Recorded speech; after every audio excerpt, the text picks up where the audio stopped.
ఇంటింక నువ్వు ఉంటే వెనకెనక నేను వచ్చి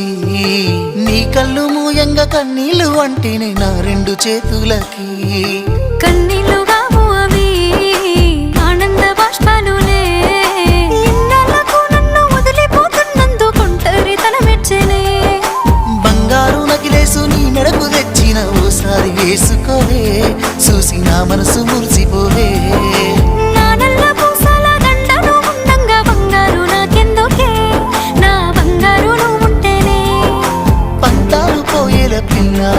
మన బంధాలు కలిసాయిలే కన్నోళ్ళు మురిసిపోయేలా మన ప్రేమను గెలిచాములే